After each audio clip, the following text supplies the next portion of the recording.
May mga gabi sa bundok na tila hindi na pag-aari ng tao. May mga oras na kahit ang hangin ay parang may ibinubulong na babala. At sa gabing iyon, may isang binatang hindi dapat naroon, ngunit naroon siya.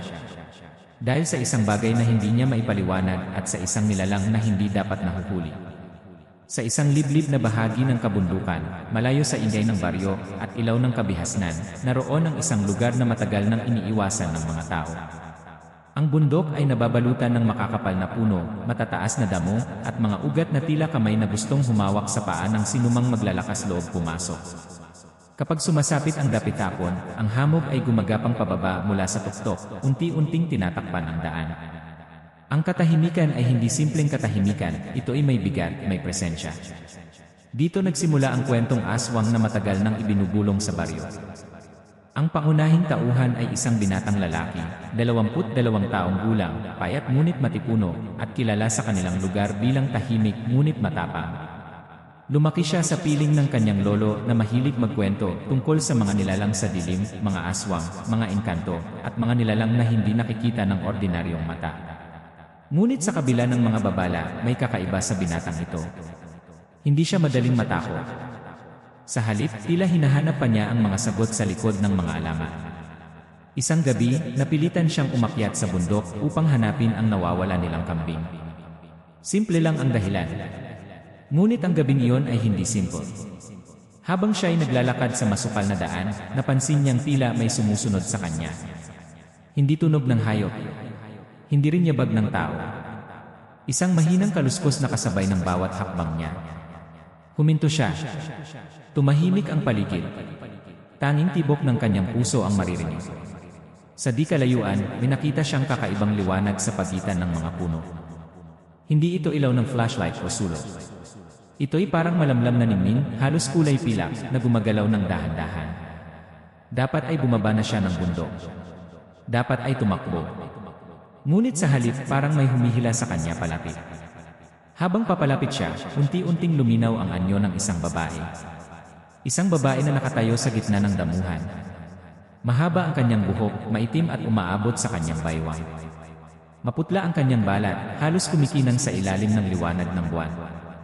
Nakasuot siya ng lumang puting damit na tila hinahampas ng malamig na hangin. Ngunit ang pinakanakapangingilabot ay ang kanyang mga mata, hindi galit, hindi rin lungkot, kundi isang kakaibang lungkot na may halong lihim. Sa unang tingin, para siyang isang diwata. Ngunit sa ikalawang tingin may mali. Napansin ng binata na walang anino ang babae sa lupa. At kahit malamig ang hangin, hindi gumagalaw ang mga dahon sa paligid niya. Para bang ang mundo ay tumigil sa pag-ikot sa sandaling yon. Bakit ka narito? Mahinang tanong ng babae. Ang kanyang boses ay tila sabay na malapit at malayo, parang nanggagaling sa loob ng isipan ng binata. Hindi siya makasagot agad. Hindi dahil sa takot, kundi dahil sa pakiramdam na kilala niya ang nilalang na ito kahit hindi pa sila nagkikita. Sa baryo, may mga kwento tungkol sa isang diyosang aswang. Hindi tulad ng karaniwang aswang na nananakot at nananakit. Ang diyosang ito raw ay nagtatago sa bundok, nagpapakita lamang sa mga taong may kakaibang kapalaran. Maganda, misteryosa, at mapanganib. Isang true story daw ang pinagmulan nito, isang binatang nawala sa bundok ilang dekada na ang nakalipas matapos umanong mahuli ang isang nilalang na hindi tao. Habang nakatayo ang binata sa harap ng babae, napansin niyang unti-unting nagbabago ang paligid. Ang mga puno ay tila mas yumuyuko. Ang hangin ay mas lumalamig. At sa isang iglap, nakita niya ang isang bagay na hindi niya malilimutan. Sa likod ng babae, may aninong hindi tugma sa kanyang anyo. Parang may isa pang nilalang na nakakabit sa kanya. Isang anyong mas malaki, mas madilim, at may mga matang kumikislap sa dilim. Doon niya naunawaan. Hindi ito basta babae. Hindi ito diwata. Ito ang diyosang aswang na matagal nang kinatatakutan sa kanilang lugar. Ngunit paano niya ito nahuli? Hindi siya may dalang sandata. Wala siyang bita. Wala siyang anting-anting. At sa kabila ng lahat, tila hindi siya inaatake ng nilalang. Sa halip, para bang sinusuri siya nito. Pinag-aralan. Parang may hinihintay. Isang hakbang pa ang ginawa ng binata palapit sa babae. At sa sandaling iyon, ngumiti ito. Hindi malapad. Hindi masaya. Kundi isang iting tila may ibig sabihin. Handa ka na ba, bulong nito? Hindi niya alam kung ano ang tinutukoy. Ngunit bago pa siya makapagsalita, biglang nag-iba ang anyo ng babae. Saglit lamang, isang kisap mata, ngunit sapat para makita niya ang tunay na mukha nito. Mas mahaba ang mga ngipin. Mas matalim ang mga mata. At ang aninong nasa likod niya ay tila kumawala. Napaatras ang binata. Ngunit sa halip na tumakbo pababa ng bundok, may kakaibang lakas na pumigil sa kanya. Parang may nagsasabi sa kanyang hindi siya napunta roon para tumakas. Sa mga kwentong aswang na narinig niya, laging may babala, huwag kang makikipag-usap. Huwag kang makikipagtinginan. At higit sa lahat, huwag mong hahamunin. Ngunit sa gabing iyon, tila siya mismo ang hinamon. Ang tanong, sino ba talaga ang nanghuli kanino? Ang binata ba ang nakahuli ng Diyos ang aswang sa bundok? O siya ang napiling hulihin? Habang ang buwan ay unti-unting tinatakpan ng ulap at ang hamog ay tuluyang bumalot sa kanilang dalawa, may isang lihim na nabuksan, isang lihim na magbabago hindi lamang sa buhay ng binata, kundi sa buong baryo. At sa susunod na sandali may maririnig na sigaw mula sa kailaliman ng bundok. Ngunit hindi malinaw kung kanino iyon nanggaling. Hindi malinaw kung kanino nanggaling ang sigaw na iyon, kung sa binata ba o sa nilalang na nasa kanyang harapan. Ngunit sa sandaling kumawala ang tunog mula sa kailaliman ng bundok, tila nagising ang buong paligid. Ang mga ibon ay biglang nagliparan kahit gabi na.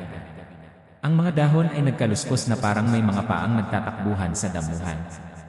At ang hamog na kanina'y marahang gumagapang ay naging mas makapal, halos hindi na makita ng binata ang sarili niyang mga kamay.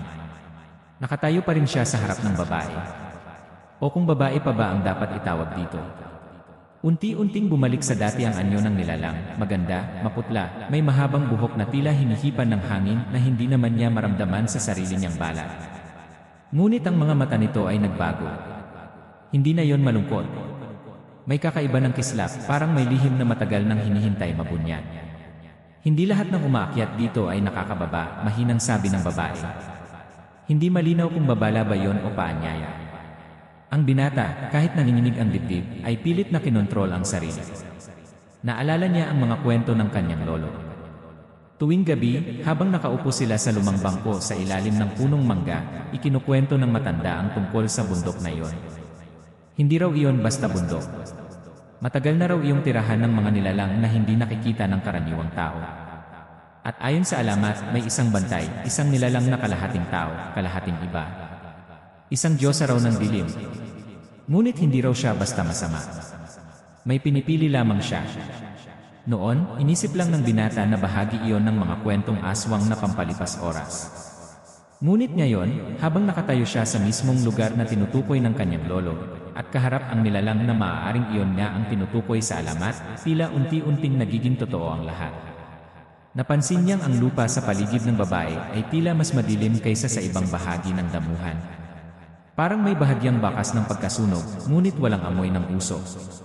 May mga marka rin na hindi niya maipaliwanag, mga hugis na parang sinaunang simbolo na bahagyang nakaukit sa lupa. Hindi niya alam kung dati na ba roon ang mga iyon o ngayon lang lumitaw. May hinahanap ka, sabi ng babae, nakatingin diretsyo sa kanyang mga mata. Hindi iyon tanong. Parang alam nito ang dahilan ng pag-akyat niya. Ngunit ang totoo, kambing lang ang pakay niya. Isang simpleng dahilan para mapunta sa bundok. O baka yun lamang ang iniisip niyang dahilan. Sa baryo, may mga nawawala paminsan-minsan. Isang mangingisdang hindi na nakauwi matapos dumaan sa paanan ng bundok. Isang dalagang huling nakita na may dalang mga halamang gamot mula sa itaas. At ilang taon na ang nakalipas, isang binatang kapareho niya ng edad ang hindi na muling nakita matapos sabihing may hahabulin lamang sa kabubatan. May mga nagsasabing naligaw lang ang mga yon. May iba namang naniniwalang may kumukuha. Habang nakatayo siya roon, biglang may malamig na hangin na dumaan sa kanyang likuran. Ngunit kakaiba, hindi iyon galing sa harap kung saan nakatayo ang babae, kundi sa likod niya. Dahan-dahan siyang napalingon. Walang tao. Ngunit may mga bakas ng paa sa lupa. Hindi iyon kanya. Mas malalaki. Mas malalim ang pagkakabaon na parang may mabigat na nilalang nakatatapos lang tumayo roon. Pagharap niyang muli sa babae, mas malapit na ito kaysa kanina. Hindi niya namalaya ng paglapit. Hindi ka takot, sabi nito. Hindi ko alam kung ano ang dapat kong ikatakot, sagot niya, halos pabulong.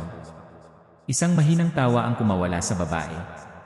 Hindi iyon malakas, ngunit sapat para maramdaman niyang parang may mga aninong gumalaw sa gilid ng kanyang paningin. Sa pagitan ng mga puno, tila may mga matang nakamasid. Hindi niya matiyak kung guni-guni lamang o may iba pang presensyang nakapaligid sa kanila. Naalala niya ang isang bahagi ng kwento ng kanyang lolo, na ang Diyos ang aswang ay hindi kailanman nag-iisa. May mga tagasunod daw ito. Mga aninong walang malinaw na anyo na sumusunod sa bawat utos at nagbabantay sa sinumang mapiling kausapin ng kanilang pinuno. Bakit ako? Bigla niyang naitanong. Hindi niya inaasahang sasagot ito. Ngunit saglit na tumahimik ang babae, saka tumingala sa buwan na halos matakpan na ng ulap. May dugo kang hindi tulad ng iba, sagot nito. Dugo. Isang salitang nagbigay ng kakaibang bigat sa kanyang dibdib. Bata pa lamang siya, may mga pagkakataong nagigising siya sa gitna ng gabi na may kakaibang panaginip. Isang kagubatan na hindi niya kilala. Isang babaeng nakatayo sa malayo. At isang tinig na paulit-ulit na tumatawag sa kanyang pangalan. Akala niya ay normal lamang na panaginip iyon ng isang batang lumaki sa probinsya na puno ng alamat. Ngunit ngayon, tila may koneksyon ang lahat. Biglang umihip ng malakas ang hangin.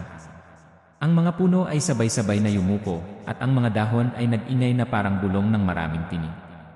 Sa isang iglap, nawala sa kanyang paningin ang babae. Napaatras siya. Nasaan ka? Tawag niya, hindi niya alam kung bakit siya sumigaw sa halip na tumakbo. Isang malamig na hininga ang naramdaman niya sa kanyang tenga. Narito lang ako. Sa likod niya.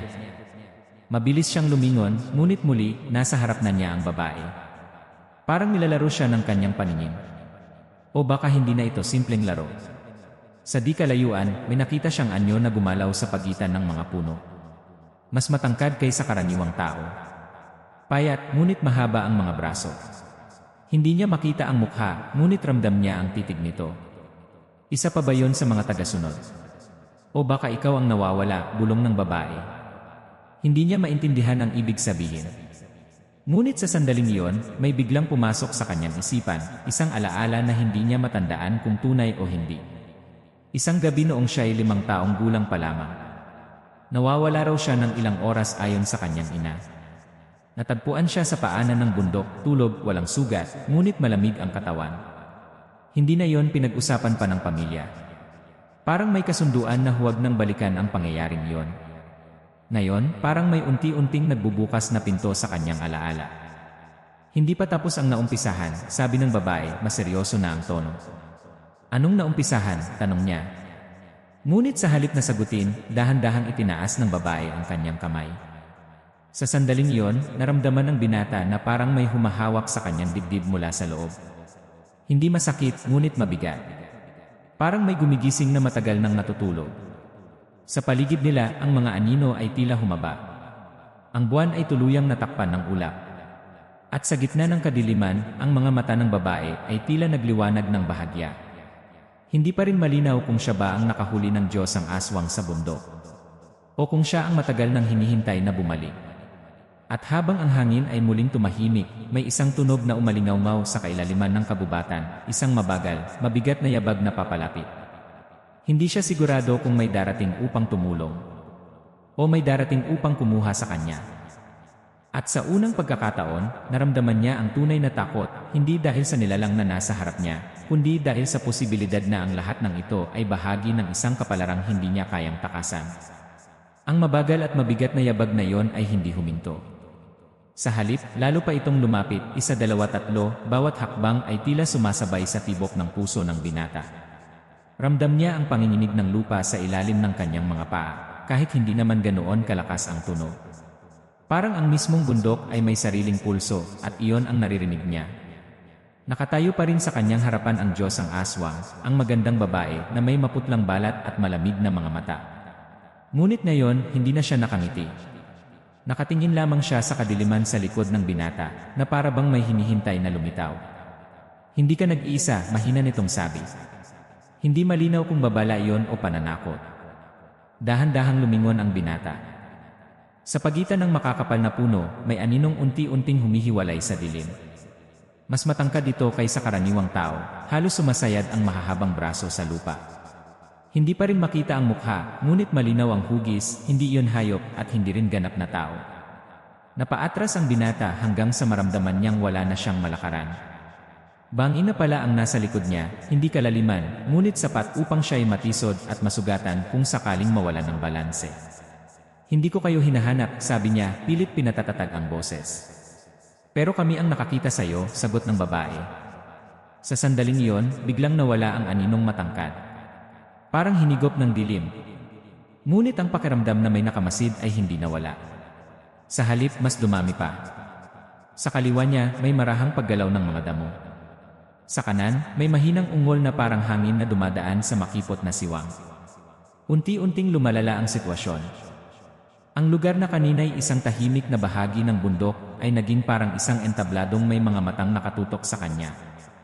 Bakit hindi mo ako inaatake? Bigla niyang tanong sa babae. Saglit itong tumahimik, saka siya nilapitan ng halos isang hakbang na lang ang pagitan nila. Hindi siya makagalaw. Hindi dahil may pumipigil sa kanya, kundi dahil may bahagi sa kanyang gustong manatili. May mas mahalagang dahilan kaysa takutin ka, bulong nito. Sa likod ng kanyang isipan, may kung anong gumigising. Parang may mga salitang matagal nang nakabaon sa kanyang alaala na pilit umaahon. Ngunit bago pa niya maunawaan iyon, isang pamilyar na tinig ang umalingaw-ngaw mula sa ibaba ng bundok. Anak! Nanginig siya. Boses iyon ng kanyang ina. Hindi maaaring naroon ito. Gabi na. At alam niyang walang sinuman sa baryo ang maglalakas loob umakyat sa bundok sa ganitong oras. Muli niyang narinig ang tawag. Mas malinaw. Mas malapit. Anak, bumaba ka na. Napatitig siya sa Diyos ang aswang. Hindi ito nagsasalita, ngunit tila may bahagyang lungkot sa mga mata nito. Hindi lahat ng naririnig mo ay totoo, sabi ng babae. Ngunit paano kung totoo nga? Doon nagsimula ang pangalawang takot, hindi na lamang tungkol sa nilalang sa harap niya, kundi tungkol sa posibilidad na may ibang nadadamay. Kung ang kanyang ina nga iyon, bakit narito siya? At kung hindi naman, ano ang gumagaya sa kanyang boses? Mabilis siyang tumakbo pababa ng bahagya, sinusundan ang direksyon ng tinig. Ngunit habang papalapit siya, ang daan ay tila nag-iba. Ang mga punong kanina'y magkakalayo ay biglang nagsisiksikan. Ang landas na alam niyang tuwid ay naging paikot-ikot. Anak, ngayon, tila nasa likod niya ang boses. Paglingon niya, wala ang babae. Wala rin ang aninong matangkad.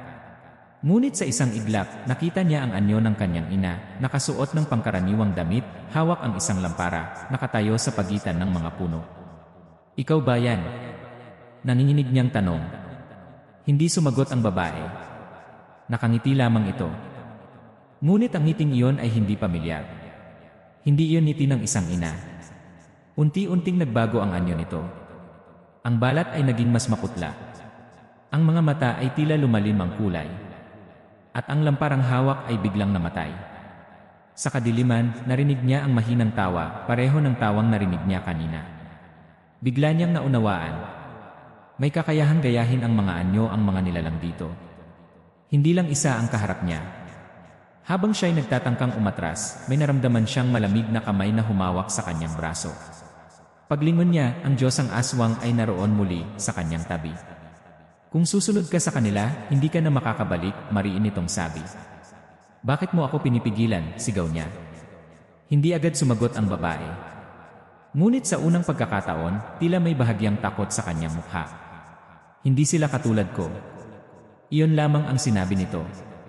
Mula sa kailaliman ng kagubatan, may unti-unting paglabas ng mas maraming anino.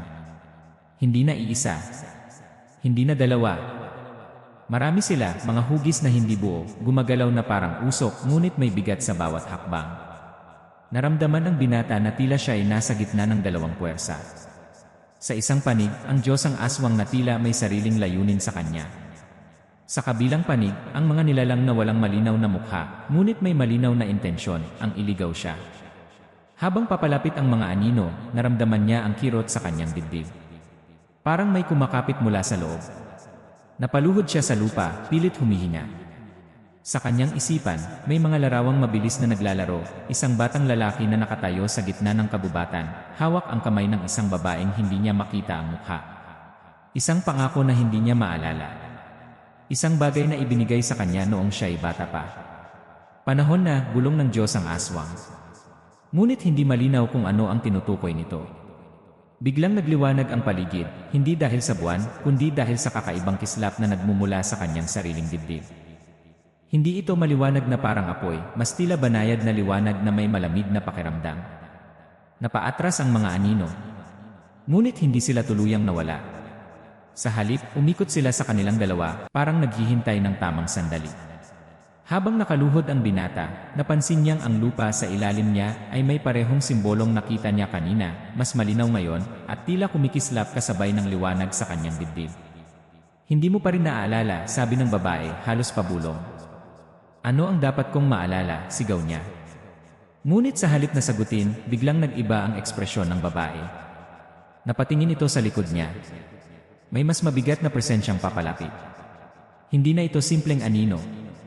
May hugis na mas malinaw, mas malaki. At sa bawat hakbang nito, ang mga puno ay tila kusang umiwas. Unti-unting nawala ang mga mas maliliit na anino, parang takot din sa dumarating. Ang Diyosang aswang ay umatras ng bahagya. Sa unang pagkakataon, nakita ng binata na hindi lamang siya ang nasa panganib. May mas malalim pang puwersa sa bundok na iyon. At tila siya ang sentro ng lahat. Habang ang napakalaking anino ay tuluyang lumabas mula sa dilim, at ang malamig na hangin ay naging halos hindi na niya malanghap, iisa lamang ang malinaw, ang gabi ay hindi pa tapos. At ang tunay na dahilan kung bakit siya naroon ay hindi pa nagsisimula. Ang napakalaking anino ay tuluyang huminto sa pagitan ng mga puno. Hindi pa rin malinaw ang anyo nito, ngunit sapat na ang presensya nito upang maramdaman ng binata na tila lumiit ang mundo sa kanyang paligid.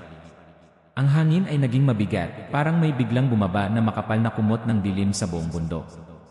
Kahit ang liwanag na nagmumula sa kanyang dibdib ay tila unti-unting humihina, na para bang may pumipigil dito. Nakatayo sa kanyang tabi ang Diyosang aswang, ang magandang babae na kanina'y tila kontrolado ang lahat. Ngunit ngayon, ramdam niyang iba na ang aura nito. Hindi na ito ang misteryosang nilalang na parang may sariling laro. Para bang may mas nakakataas dito. Mas matanda. Mas malalim. Tumayo ka, mariin itong bulong sa binata. Pinilit niyang tumayo kahit nanlalambot ang kanyang mga tuhod. Ngunit sa sandaling makatuwid siya, isang malakas na hangin ang umihip, halos itulak siya pabalik sa lupa. Ang mga puno ay sabay-sabay na yumuko, at ang lupa ay tila bahagyang yumani. Ang malaking anino ay unti-unting nagkaroon ng mas malinaw na hugis. Hindi pa rin ito ganap na nakikita, ngunit kapansin-pansin ang dalawang matang tila nagliliwanag sa kailaliman ng dilim, hindi maliwanag na parang apoy, kundi malamlam at malamig, parang liwanag na nagmumula sa ilalim ng tubig. Naramdaman ng binata na tila may pumipisil sa kanyang isipan.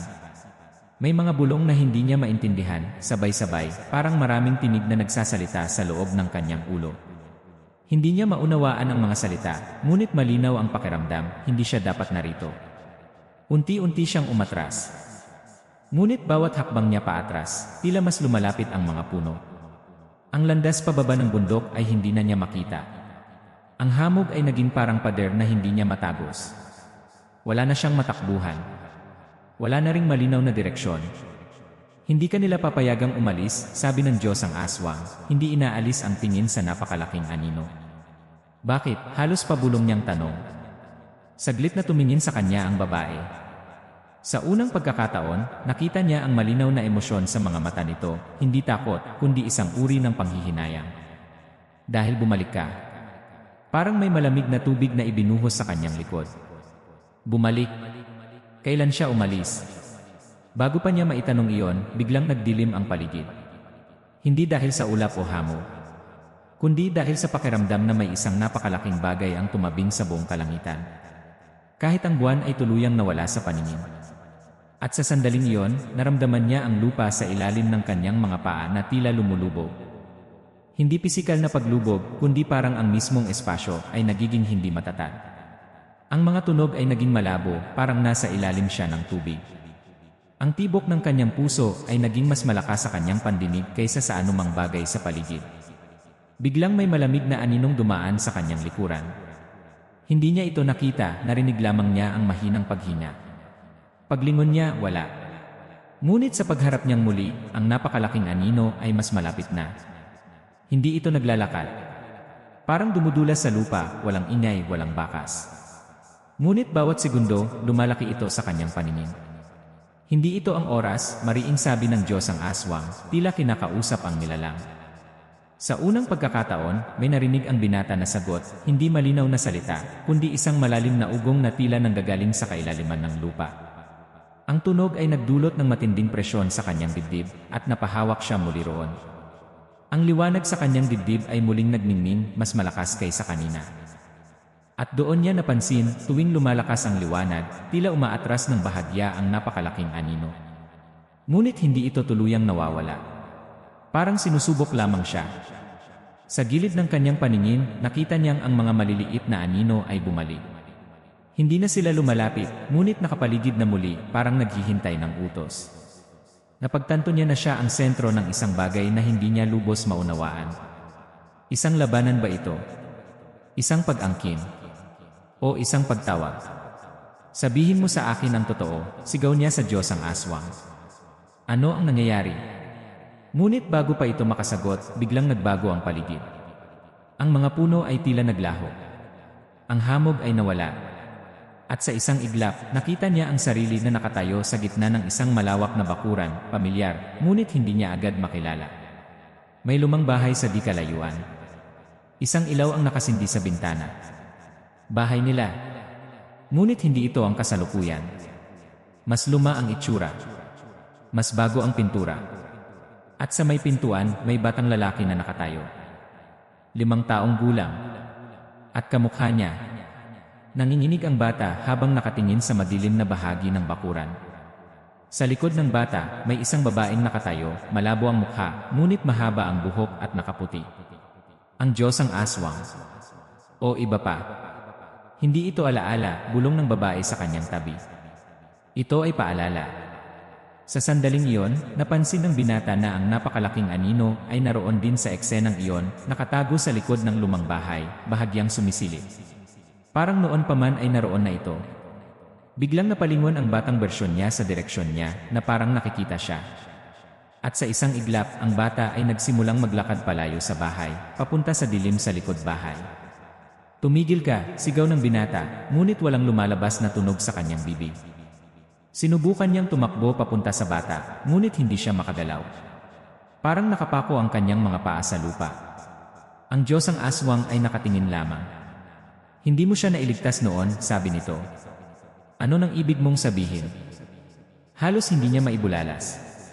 Ngunit bago pa niya makuha ang sagot, biglang nag-iba ang eksena muli. Bumalik ang kagubatan. Mas madilim, mas malamig, at ang napakalaking anino ay nasa harap na niya. Wala nang pagitan, wala nang distansya. Ang dalawang malamlam na mata ay nakatutok sa kanya. At sa sandaling iyon, nawala ang lahat ng tunog. Walang hangin, walang kaluskos, walang bulong. Tanging ang pakiramdam na tila may papalapit na katotohanang hindi pa handang ihayag. Pumili ka, bulong ng Diyos ang aswang, ngunit hindi malinaw kung ano ang pagpipilian. Hindi niya alam kung ano ang dapat piliin. Hindi niya alam kung may pagpipilian ba talaga. Ang liwanag sa kanyang dibdib ay nagsimulang kumislot, parang kandilang malapit ng maubusan ng apoy. At habang ang napakalaking anino ay unti-unting yumuyuko, na para bang susuriin siya ng mas malapitan, iisa lamang ang malinaw, hindi na siya simpleng binatang napadpad sa bundok. At kung may lihim mang itinatago ang gabing iyon, malapit na itong magpakita. Ngunit sa anong anyo? At sa anong kapalit? Sa huling sandali bago tuluyang lamunin ng dilim ang kanyang paningin, may narinig siyang isang mahinang bulong, hindi mula sa mga anino, hindi mula sa Diyos ang aswang, kundi mula mismo sa loob ng kanyang isipan. Hindi ka nila pag-ari. At kasabay nito, tuluyang namatay ang liwanag. Tuluyang namatay ang liwanag sa kanyang dibdib. Sa isang iglap, nabalot siya ng ganap na kadiliman. Hindi iyon simpleng pagkawala ng ilaw, parang may humigop sa mismong pag-iral niya. Hindi niya maramdaman ang hangin, ang lupa, o kahit ang sarili niyang katawan. Para siyang nakalutang sa isang espasyong walang direksyon. Pagkatapos, unti-unting bumalik ang tunog. Ngunit hindi kagubatan ang narinig niya, kundi mahinang pag-iyak. Pagmulat niya ng mga mata, wala na ang bundok. Nasa loob siya ng isang lumang silid. Kahoy ang sahig, may amoy ng lumang usok at tuyong damo. Sa isang sulok, may batang lalaki, 5 taong gulang, nakaupo at yakap ang sariling tuhod. Ang bata ay siya. Hindi alaala. Hindi ilusyon. Naroon siya, malinaw, humihikbi. Sinubukan ng binata ng kasalukuyang siya na lumapit, ngunit tila may pader na naghihiwalay sa kanila. Sa kabilang bahagi ng silid, may nakatayong babae. Mahaba ang buhok, nakaputi at nakatalikod. Ang Diyosang Aswang. Ngunit may kakaiba. Sa pagkakataong ito, hindi siya nagmumukhang makapangyarihan. Nakayuko ang ulo nito. Parang may bigat na dinadala. Hindi mo siya maalala, mahina nitong sabi. At doon niya narinig ang isa pang boses. Mas malalim. Mas matanda. Hindi dapat niya maalala. Mula sa likod ng babae, unti-unting lumitaw ang napakalaking anino. Ngunit ngayon, mas malinaw ang hugis. May anyong halos tao, ngunit mas matangkad, mas payat, at ang balat ay tila usok na patuloy na gumagalaw. Ang dalawang mata nito ay nakatutok sa batang nasa sulok. Hindi sa kanya. Sa bata. Siya ang huling bahagi, sabi ng nilalang. Hindi, mariing sagot ng Diyosang Aswang. Matagal na siyang nakatali sa atin. Naramdaman ng binata ang malamig na katotohanan na unti-unting bumabagsak sa kanyang dibdib. Nakatali. Biglang nagbago ang eksena. Nasa paanan na sila ng bundok, ngunit hindi ito ang kasalukuyang baryo. Mas luma ang mga bahay. Mas kaunti ang tao. At sa gitna ng maliit na grupo, nakita niya ang kanyang lolo, mas bata, mas matikas. May hawak itong isang maliit na bata. Siya. Sa harap ng lolo ay ang Diyosang Aswang, ngunit mas malinaw ang mukha, mas buhay ang mga mata. Kapag dumating ang panahon, ibabalik namin siya, sabi ng lolo. Nanginig ang binata. Hindi iyon pakiusap. Kasunduan iyon. Hindi siya inialay, bulong ng Diyosang Aswang sa kanyang tabi ngayon, habang pinapanood nila ang eksena. Ipinangako. Parang may sumabog sa kanyang isipan. Ang mga nawawalang tao. Ang mga bulong sa bundok. Ang liwanag sa kanyang dibdib. Hindi siya basta napili. Hindi siya basta napadpad. Siya ang kabayaran. Ngunit hindi para kainin. Hindi para patayin. Kundi para palitan. Ang napakalaking nilalang ay lumapit sa batang bersyon niya at inilapit ang malamig na kamay sa noo nito. Umilaw ang parehong simbolong nakita niya sa lupa, parehong hugis, parehong marka. At kapag bumalik siya sa tamang edad, sabi ng nilalang, magiging buo ang puwersa. Bumalik ang kasalukuyan. Nasa gitna siya muli ng kagubatan. Ngunit ngayon, alam na niya. Ang liwanag sa kanyang dibdib ay hindi proteksyon. Selyo iyon. Isang tatak na nagpapatunay na siya ay bahagi ng isang mas matandang kasunduan. Hindi kanila pag-aari, naalala niyang bulong kanina. Ngunit ngayon, iba ang pakiramdam. Paano kung siya ang pag-aari nila mula pa noon? Ang Diyosang Aswang ay nakatayo sa kanyang harapan, hindi na misteryoso, hindi na mapaglaro. Malungkot. Hindi ko ginusto ito, sabi nito. Kasama ka, galit na sigaw niya. Kasama ka sa kasunduan. Tagapangalaga ako. Hindi may-ari. Biglang naramdaman niya ang matinding kirot sa kanyang dibdib. Hindi ito sugat. Hindi ito pisikal. Parang may unti-unting nagbubukas mula sa loob niya, isang espasyong matagal nang nakasara. Ang mga anino ay nagsimulang magsilapit muli. Ngunit ngayon, hindi na sila tila kaaway. Parang mga saksi. Ang napakalaking nilalang ay nasa harap niya muli, malinaw na ang anyo, hindi pa rin ganap na tao, ngunit may pamilyar na hugis sa mukha. At doon niya nakita ang pinakamasakit na revelasyon. Ang mga mata nito. Kapareho ng sa kanya. Hindi eksaktong pareho. Ngunit may parehong lalim. Parehong marka sa ilalim ng kaliwang mata. Hindi ka papalitan, sabi ng nilalang. Ikaw ang magpapatuloy. Nawalan siya ng hangin. Hindi siya magiging biktima. Hindi siya kakainin. Hindi siya mamamatay. Siya ang susunod na magiging bantay ng bundok. Ang Diyosang Aswang, ang babaeng nasa harap niya, unti-unting umatras. Kapag tuluyan mo nang tinanggap, makakalaya ako, sabi nito. Kaya pala may lungkot. Hindi siya nililigaw. Hindi siya gustong saktan. Siya ang kapalit nito. Hindi ako papayag, bulong niya, kahit ramdam niyang humihina ang kanyang mga tuhod. Hindi mo kailangang pumayag, sagot ng nilalang. Nagsimula na. Ang simbolo sa kanyang dibdib ay muling nagliwanag, ngunit hindi na banayad. Mas malakas. Mas mainit. Hindi nakapapasong init, ngunit sapat para maramdaman niyang may nagbabago sa loob niya. Narinig niya ang mga tinig ng baryo sa malayo, mga tao na tila may hinahanap. Nasaan siya? Umakyat siya sa bundok. Hanapin natin. Ngunit ang mga tinig na iyon ay tila napakalayo. Parang nasa ibang mundo na siya. Sinubukan niyang tumakbo. Ngunit hindi gumalaw ang kanyang mga paa. Sinubukan niyang sumigaw. Ngunit walang tunog na lumabas. Unti-unting naramdaman niyang parang may mga ugat na bumabalot sa kanyang mga binti, hindi literal na ugat, kundi pakiramdam ng pagkakatali. Parang ang mismong bundok ay yumayakap sa kanya. Hindi ito kamatayan, sabi ng Diyos ang aswang. Mas masahol pa, sagot niya. Dahil kung mananatili siyang buhay, ngunit hindi na siya ang dating siya, ano pa ang natira. Ang napakalaking nilalang ay unti-unting lumapit, at sa bawat hakbang nito, may bahagi ng kanyang alaala ang tila nabubura, mga simpleng bagay, ang amoy ng lutong kanin ng kanyang ina, ang tunog ng tawa ng kanyang mga kaibigan, ang pakiramdam ng araw sa kanyang balat. Pinipilit niyang kumapit sa mga yon. Pinipilit niyang alalahanin kung sino siya. Ngunit mas lumalakas ang tawag ng bundok.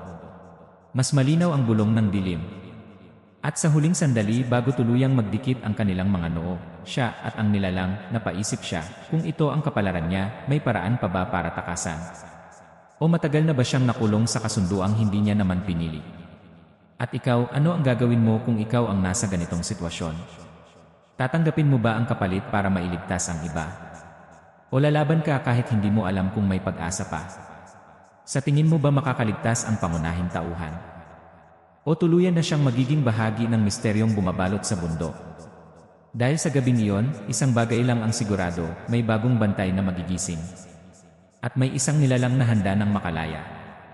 Magkadikit na ang kanilang mga noo. Sa pagitan nila, ramdam ng binata ang malamig na lakas na tila gustong sumipsip sa kanyang hininga. Hindi ito pisikal na pag-atake, mas masahol. Parang may kamay na unti-unting pumapasok sa kanyang isipan, hinahanungkat ang bawat alaala, bawat takot, bawat kahinaan. Tapusin na natin, bulong ng napakalaking nilalang. Sa gilid ng kanyang paningin, nakita niya ang Diyos ang aswang, ang babaeng matagal nang nakatali sa bundok. Hindi ito gumagalaw. Hindi ito nakikialam. Ngunit ang mga mata nito ay nakatutok sa kanya, tila may hinihintay. Doon niya naunawaan. Hindi siya basta papalitan. Hindi ito simpleng pagpapasa ng kapangyarihan. Kailangan niyang pumayag. At kung hindi siya papayag, mananatiling nakatali ang babae, at maghahanap ang nilalang ng ibang paraan, marahil sa pamamagitan ng baryo. Sa malayo, naririnig pa rin niya ang mga tinig ng mga taong naghahanap sa kanya. Mas malapit na ngayon. May mga ilaw na gumagalaw sa paanan ng bundok. Kung tuluyan siyang maging bantay, hindi na siya makakabalik. Kung tatanggi siya, hindi niya alam ang kapalit. Hindi ako pag-aari ni Numan, mariin niyang sabi, kahit nanginginig ang boses. Tumawa ang nilalang, malalim, parang ugong ng kuweba. Ang bundok ang pumili. Hindi ako ang bundok, sagot niya. Sa sandaling iyon, ipinikit niya ang kanyang mga mata. Sa halip na labanan ang lakas na pumapasok sa kanya, hinayaan niya itong dumaloy, ngunit hindi para magpasakop. Hinanap niya ang pinagmulan ng liwanag sa kanyang dibdib. Ang simbolo. Ang tatak. Hindi iyon basta marka. Selyo iyon. At kung may selyo, may nagselyo. Naalala niya ang eksena ng kanyang lolo. Ang kasunduan. Ang pangako. Kapag dumating ang panahon, ibabalik namin siya. Hindi iyon alay. Hindi iyon sakripisyo. Isang bitag iyon. Para sa nilalang. Biglang bumukas ang kanyang mga mata. Ang liwanag sa kanyang dibdib ay hindi na mainit, malamig na ito, ngunit malinaw. Parang buwan sa gitna ng kadiliman. Hindi siya sisidlan. Siya ang kandado. Napaatras ang napakalaking nilalang nang maramdaman ang pagbabago. Ano ang ginagawa mo, ungol nito? Binabalik kita sa dapat mong kalagyan, sagot ng binata, kahit hindi niya lubos maunawaan kung paano niya nalalaman ang mga salitang iyon. Ang mga simbolo sa lupa ay sabay-sabay na nagliwanag. Ang mga anino sa paligid ay nagsimulang mag-ingay, hindi galit, kundi parang natataranta. Lumapit ang Diyosang Aswang sa kanyang tabi. Ngayon mo lang naalala, bulong nito. Hindi niya alam kung naalala niya o kusang dumaloy ang katotohanan sa kanya. Ngunit malinaw ang isang bagay, ang kanilang pamilya ay hindi nag-alay ng bata. Pinili nila ang isang dugo na kayang magkulong sa nilalang. Sa tuwing may ibantay, may taong nagsisilbing sisidlan ng selyo. Ngunit hindi kailangang manatili habang buhay. Kailangang harapin ang nilalang sa tamang sandali. At iyon ang gabing iyon. Biglang lumakas ang hangin. Ang mga puno ay tila yumuko sa gitna ng liwanag. Ang napakalaking nilalang ay nagpilit umatras, ngunit tila may pumipigil sa paggalaw nito. Hindi ka sapat, sigaw nito. Hindi mo ako kayang ikulong mag-isa. Tama. Hindi niya kaya. Ngunit hindi siya nag-iisa. Lumingon siya sa Diyosang Aswang. Sa unang pagkakataon, hindi siya natakot dito. Tutulungan mo ba ako? Tanong niya. Saglit itong tumingin sa kanya at mumiti, hindi na misteryoso, kundi malaya. Matagal ko nang hinihintay ang tanong na yan. Lumapit ang babae at inilapat ang kanyang palad sa simbolo sa dibdib ng binata. Isang malamig na alon ang dumaloy sa kanyang katawan, hindi masakit, kundi parang pag-alis ng matagal ng bigat. Ang dalawang liwanag, ang nasa kanya at ang tila nagmumula sa babae, ay nagsanib. Sumigaw ang nilalang, hindi sa sakit, kundi sa galit. Ang kagubatan ay naging isang umiikot na anino at liwanag. Ang lupa ay tila bumukas sa ilalim ng mga paa ng nilalang, at mula roon ay umangat ang parehong simbolo, mas malaki, mas maliwanag. Hindi ito ang wakas, sigaw nito. Hindi pa. At sa huling sandali, habang ang liwanag ay tuluyang bumalot sa napakalaking anino, nakita ng binata ang isang bagay na hindi niya inaasahan. Sa loob ng nilalang, sa gitna ng usok at dilim, may hugis ng isang tao. Isang batang lalaki. Hindi siya, kundi iba. Isang mukhang hindi niya kilala, ngunit may takot sa mga mata. At bago pa niya maabot ang anyong iyon, tuluyang nagsara ang liwanag. Isang malakas na alon ng hangin ang tumama sa kanya. Pagmulat niya ng mga mata, nakahiga siya sa damuhan. Tahimik ang bundok. Wala ang mga anino. Wala ang napakalaking nilalang. Ang Diyosang Aswang ay nakatayo sa di kalayuan, ngunit unti-unti itong nagiging malinaw, parang ordinaryong tao. Malaya ka na, sabi nito. At ikaw? Ngumiti ito, at sa unang pagkakataon, nakita niyang may kulay na ang balat nito. May init. Hindi na maputla. May iba pang kwento ang bundok. Pero hindi na ako ang bantay. Unti-unti itong naglakad palayo, at sa bawat hakbang, tila naglalaho sa hamon. Tumayo ang binata, nanghihina ngunit buo. Sa ibaba, naroon ang mga tao ng baryo, ang kanyang ina, ang mga kapitbahay, nakatayo at nakatingin sa kanya, tila nag-aalala. Anak, sigaw ng kanyang ina nang makita siya. Bumaba siya ng bundok na parang normal na gabi lamang ang nangyari. Walang sugat. Walang marka. Wala ang simbolo sa kanyang dibdib. Tapos na. O iyon ang akala niya. Lumipas ang ilang araw. Bumalik sa normal ang baryo. Wala nang bulong tungkol sa anino. Wala nang nawawala. Isang gabi, habang nakaupo siya sa ilalim ng punong mangga, sa parehong lugar kung saan nagkukwento ang kanyang lolo noon, napansin niyang kakaiba ang katahimikan. Hindi nakakatakot, kundi masyadong payapa. May mahinang yabag sa likod niya. Paglingon niya, may batang lalaki na nakatayo sa gilid ng bakuran. 5 taong gulang. Hindi niya kilala. Ngunit pamilyar ang mga mata.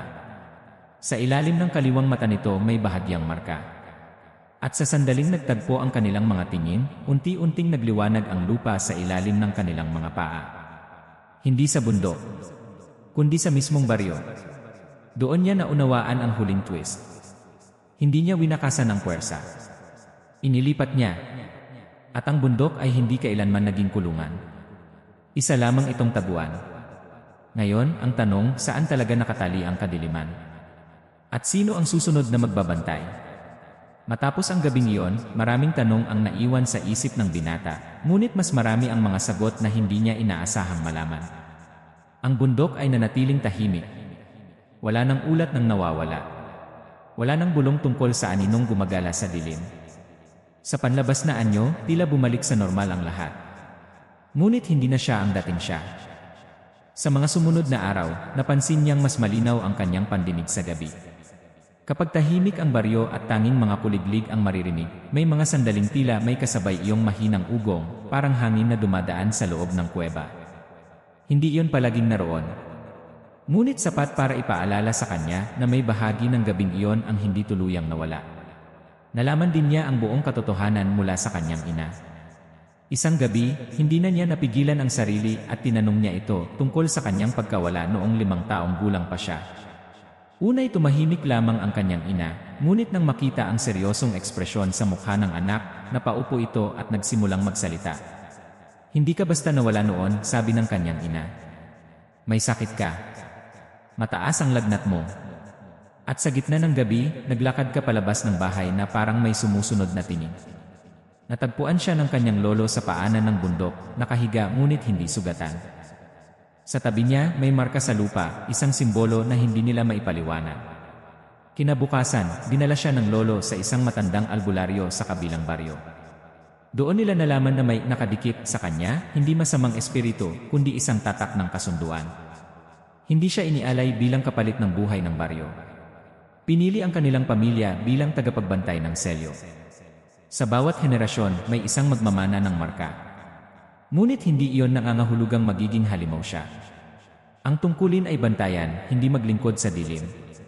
Hindi namin alam kung kailan ka tatawagin, mahina niyang sabi. Pero alam naming darating ang oras. Dumating na. At sa gabing iyon, natapos ang matagal ng pagkakakulong ng nilalang. Ngunit hindi nito tuluyang nawasak ang puwersa. Ang batang nakita niya sa dulo, ang may marka sa ilalim ng kaliwang mata, ay hindi guni-guni. Lumipas ang 1 linggo bago niya muling nakita ang bata. Sa gitna ng palengke, habang bumibili siya ng gulay, napansin niyang may nakatingin sa kanya mula sa kabilang tindahan. Isang batang lalaki, 5 taong gulang, tahimik at seryoso. Hindi ito taga-baryo, bagong lipat daw kasama ang tiyahin mula sa malayong lugar. Nagtagpo ang kanilang mga mata. Walang liwanag. Walang anino. Ngunit ramdam niya ang parehong malamig na kiliti sa dibdib. Lumapit siya sa bata. Ano ang pangalan mo? Tanong niya. Ngumiti ang bata, hindi masama, hindi rin inosente. At ikaw, sagot nito. Hindi niya alam kung bakit, ngunit sa sandaling iyon, naramdaman niyang hindi aksidente ang lahat. Ang puwersang iyon ay hindi na nakatali sa bundok. Wala na itong isang lugar lamang. Maaari na itong kumilos saan man may bukas na daan. Ngunit may kaibahan. Wala na ang napakalaking nilalang na kumokontrol. Wala na ang tagapamagitan na nagtatali sa Diyos ang aswang. Malaya na ang babae. At siya, malaya rin. Hindi na siya bantay. Hindi na siya sisidlan. Ngunit naging tulay siya. Sa mga sumunod na buwan, nagbago ang pananaw niya sa buhay. Mas naging tahimik siya. Mas naging mapagmasid. Hindi na siya takot sa dilim, ngunit hindi na rin siya kampante. Alam niyang may mga bagay na hindi kailangang wasakin, kundi unawain at bantayan mula sa malayo. May mga gabi pa ring napapaginipan niya ang kabubatan. Ngunit sa panaginip, hindi na siya hinahabol. Nakikita niya ang Diyos ang aswang, hindi na maputla, hindi na nakakulong. Minsan ay nakatayo lamang ito sa gilid ng puno, nakatingin sa malayo, bago tuluyang maglaho sa hamog. Isang gabi, habang naglalakad siya pauwi, nadaanan niya ang paanan ng bundok. Huminto siya sandali at tumingala. Tahimik. Walang bulong. Walang presensya. Ngunit sa loob-loob niya, alam niyang ang tunay na panganib ay hindi kailanman nananatili sa isang lugar. Nasa tao ito. Sa mga desisyong ginagawa. Sa mga kasunduang tinatanggap ng hindi lubos na nauunawaan. At sa mga batang maaaring hindi pa alam kung ano ang dinadala nila. Isang hapon, may kumatok sa kanilang bahay. Pagbukas niya ng pinto, naroon ang batang lalaki. Mag-isa. Pwede po ba akong magtanong, sabi nito. May kakaibang formalidad sa tono. Ano iyon? Sagot niya. Kapag may naririnig ka bang bulong sa gabi, dapat mo ba itong sundan? Nanginig ang kanyang mga daliri sa hawakan ng pinto. Hindi lahat ng bulong ay para sundan, sagot niya, pilit na kalmado. Paano kung tinatawag ka nito sa pangalan mo? Tanong muli ng bata. Saglit silang nagkatitigan. Sa ilalim ng kaliwang mata ng bata, bahagyang kumislap ang marka, sandali lamang, ngunit malinaw. Sa likod ng bata, tila mas madilim ang anino kaysa sa dapat.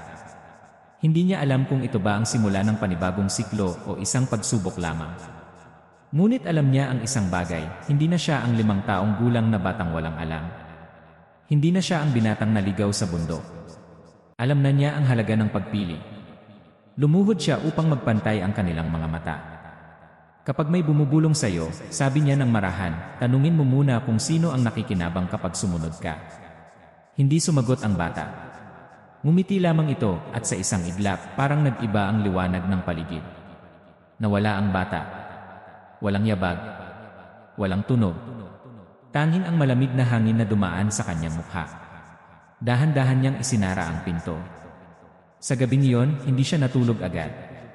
Nakaupo siya sa ilalim ng punong mangga, nakatingin sa dilim ng kalangitan.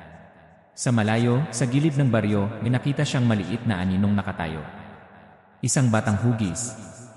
Hindi gumagalaw. Hindi lumalapit. Nakatingin lamang sa kanya. At sa sandaling nagtagpo ang kanilang mga mata, unti-unting nagliwanag ang lupa sa ilalim ng anino, parehong simbolo, ngunit mas maliit. Hindi ito sumabog. Hindi ito nagdulot ng lindol. Tahimik lamang. Parang paalala na ang kadiliman ay hindi laging sumisigaw. Minsan, naghihintay lamang ito. At habang ang hangin ay muling tumahimik at ang anino ay tuluyang naglaho, isang tanong ang naiwan sa kanyang isipan, kung ang bundok ay hindi nakulungan. Saan na ngayon nagkukubli ang tunay na bantay? At kung sakaling marinig mo ang sarili mong pangalan na binubulong sa dilim, lalabas ka ba upang sundan ito? O isasara mo ang pinto at magpapanggap na wala kang narinig? I-comment mo ang iyong opinyon, sa tingin mo ba tuluyan nang natapos ang puwersang iyon, o nagsisimula pa lamang ang mas malaking siklo? Gusto mo ba ng sequel kung saan babalikan natin ang batang may marka? Dahil minsan, ang pinaka nakakatakot na bahagi ng kwento ay ang alam mong maaaring totoo ito.